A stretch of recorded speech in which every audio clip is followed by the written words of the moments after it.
However, one day when I was sitting in my office at Mountain Home, a second lieutenant came in and said, asked me, "Are you Sergeant Gornik?" I said, "Yes." Then he went on to ask me a number of questions about my family life, my financial status, and different personal items, and said I was selected for a special program. They wouldn't tell me what it was, but it sounded so good that any aspiration about getting out stopped right there. Anyhow, I ended up where I was. A few days before that, I saw a picture in the newspapers where President Johnson had made an offhand remark about a super secret black bird, a black airplane. And it's a reconnaissance airplane. I didn't realize at the time that this is what that lieutenant was referring to.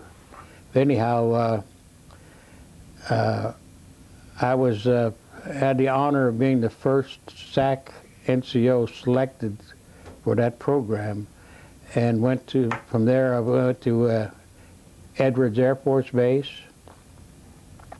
for the test program before the first SR-71 was ever even built. And anyhow, the program was a type that super secret type. I wasn't allowed to tell my wife what I was doing, where I was going, and in fact she had instructions that if I didn't happen to come home when I was supposed to, not to worry about it, that you know, I couldn't tell her. I can say now that one of the places I had to go was down to the Skunk Works where the Blackbird was built. And it was one of those things where...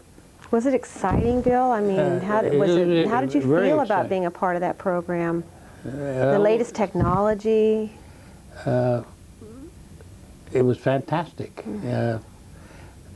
Well, I was only at at Edwards Air Base for 1 year, but during that period, I worked on the forerunner of the SR-71, the YF-12, which is the interceptor model of the Blackbird, and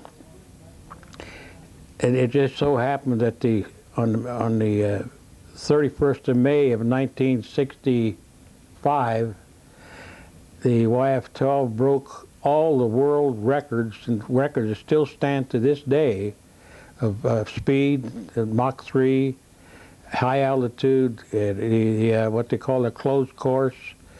All those records still stand, and some of them were even better, made even better by the SR-71.